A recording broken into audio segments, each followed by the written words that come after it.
તો તાપી જિલ્લાની વાત કરીએ, પ્રકૃતિ, ખેતી તથા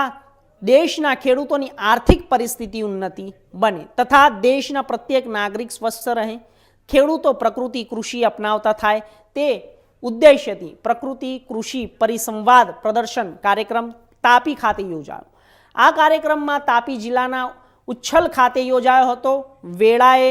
જ્યારે કૃષિ નિષ્ણાંતો દ્વારા પ્રકૃતિ ખેતી અંગે ઉપસ્થિત ખેડૂતોને માર્ગદર્શિત કર્યા હતા અને પ્રકૃતિ ખેતી કરતા ખેડૂતોનું બહુમાન રાજ્યકક્ષાના મંત્રી જયરામ ગામિત, જિલ્લા પંચાયત પ્રમુખ સહિત પદાધિકારીઓ તેમજ જિલ્લા વિકાસ અધિકારી સહિતના અધિકારીઓ દ્વારા કરવામાં આવ્યું હતું. આ સાથે જ મંત્રી દ્વારા પ્રકૃતિ પાક પ્રદર્શનીનું નિર્દેશ કરવામાં આવ્યું હતું. સ્થાનિક કક્ષાએ પ્રકૃતિ બજાર મળી રહે તે અંગે પ્રયાસ કરાશે તેવું આશ્વાસન આપવામાં આવ્યું હતું.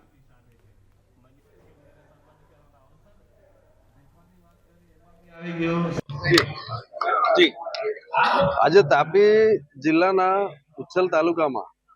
પ્રાકૃતિક ખેતી પરિસંવાદ કાર્યક્રમનું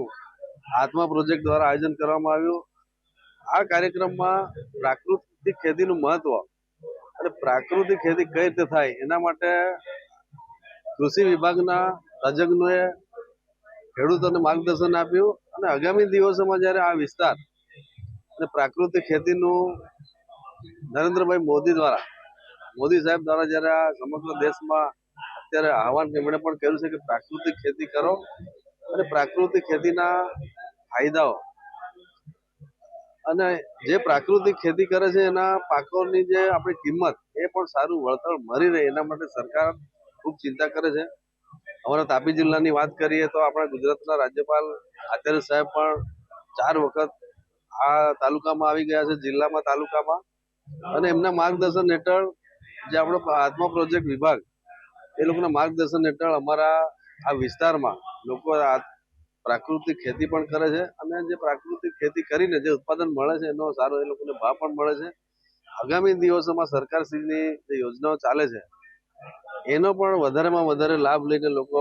જે ખેડૂત કઈ રીતે સદ્ધર બને એના માટે સરકાર અને વહીવટી તંત્ર ખૂબ ચિંતા કરે છે. ત્યારે આજે આ કાર્યક્રમમાં અમારા જિલ્લા પંચાયતના પ્રમુખ જાલમસિંહભાઈ વસાવા, અમારા જિલ્લા પંચાયતના મસુદાબેન, સોનગઢ નગરપાલિકાના પ્રમુખ સારિકાબેન, અમારા ઉચ્છલ તાલુકાના પ્રમુખ